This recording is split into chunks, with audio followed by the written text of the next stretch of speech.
5000 साल पहले एक इंसान अपने बनाए हुए छोटे से घर के बाहर आग के पास शांति से बैठा था। तभी अचानक उसकी नज़र आसमान पर गई, जहां एक अजीब और तेज चमक दिखाई देने लगी। वो रोशनी धीरे धीरे बढ़ती गई और फिर सीधे उसकी तरफ नीचे आने लगी। इंसान घबरा गया। उसने तुरंत अपने बचाव के लिए लकड़ी उठा ली। कुछ ही पलों में वो रहस्यमयी चीज जमीन पर उतर गई और उसके आसपास की हवा और पेड़ हिलने लगे।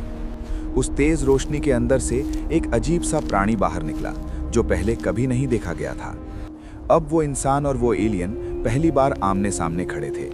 दोनों एक दूसरे को ध्यान से देख रहे थे। फिर एलियन ने धीरे धीरे अपना हाथ उसकी तरफ बढ़ाया, जैसे वो कुछ कहना चाहता हो। इंसान समझ नहीं पा रहा था कि उसे हमला करना चाहिए या वहां से भाग जाना चाहिए। तभी एलियन ने उसके माथे को छू लिया और उसी पल सब कुछ बदल गया। इंसान के दिमाग में अजीब अजीब दृश्य आने लगे, चमकती रोशनी, अनजानी आकृतियां और ऐसी दुनिया जो उसने कभी नहीं देखी थी। उसे ऐसे औजार, ऐसे घर और ऐसी चीजें दिखने लगीं जो उसके समय से बहुत आगे थीं। कुछ ही पलों में वो रोशनी धीरे धीरे खत्म होने लगी। एलियन पीछे हटा और बिना कुछ कहे अपने यान की तरफ मुड़ गया।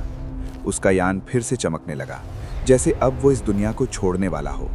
और फिर एक तेज रोशनी के साथ वो आसमान में ऊपर उठ गया और गायब हो गया।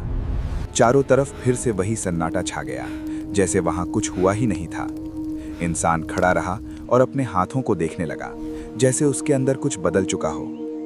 अब उसकी आंखों में डर नहीं था, बल्कि एक नई समझ, एक नई सोच थी। और उस रात के बाद वो इंसान पहले जैसा कभी नहीं रहा।